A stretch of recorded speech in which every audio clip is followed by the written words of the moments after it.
Hello viewer, আসসালামু আলাইকুম। আজকে আমরা কমপ্লেক্স সেন্টেন্স নিয়ে আলোচনা করব।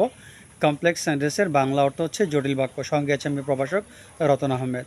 কমপ্লেক্স সেন্টেন্সে কিন্তু দুটি সেন্টেন্স থাকবে বা দুটি ক্লজ থাকবে। একটি ক্লজ থাকবে স্বাধীন, আরেকটি ক্লজ থাকবে পরাধীন বা অন্যের উপর নির্ভরশীল। যেমন ধরেন, যদি তুমি আসো আমি যাব। তাহলে যদি তুমি আসো এটি কিন্তু স্বাধীন নয়, কেননা এটি আরেকটি বাক্যের উপরে নির্ভর করছে।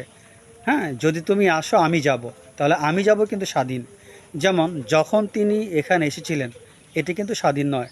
তখন বৃষ্টি হচ্ছিল, এই তখন বৃষ্টি হচ্ছিল এটা কিন্তু স্বাধীন। এই ধরনের আমরা কমপ্লেক্স সেন্টেন্সে একটি স্বাধীন বাক্য পাই, আরেকটি পরাধীন বাক্য পাই। আর ইংরেজিতে বলা হয় একটি প্রিন্সিপাল ক্লজ, আরেকটিকে বলা হয় সাবঅর্ডিনেট ক্লজ। তো চলুন আমরা কিছু বাংলা এবং ইংরেজি দুটোই করি।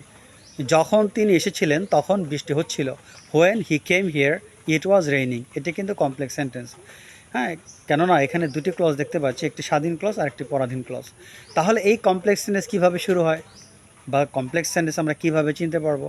আপনারা খেয়াল করবেন, কমপ্লেক্স সেন্টেন্সে সাধারণত সিন্স, অ্যাজ, হোয়েন, দো, অলদো, ইফ, তারপরে so that, so dot dot that, when, how, where, which, hmm, that, এই ধরনের আমরা ওয়ার্ডগুলো কমপ্লেক্স সেন্টেন্সে পেয়ে থাকি।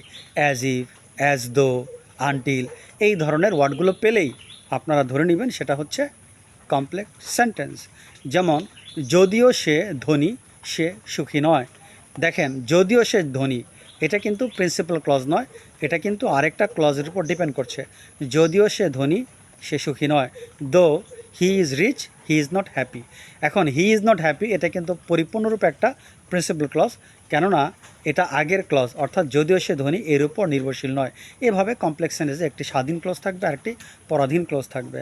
যেমন যদিও বাংলাদেশ ভালো খেলেছিল, তারা জয়লাভ করতে পারেনি। Though Bangladesh played well, it could not win. আশা করি ভিডিওটি বুঝতে পেরেছেন। আর এই ধরনের মজার মজার ভিডিও পেতে অবশ্যই চ্যানেলটি সাবস্ক্রাইব করবেন। আজ এ পর্যন্ত, আল্লাহ হাফেজ।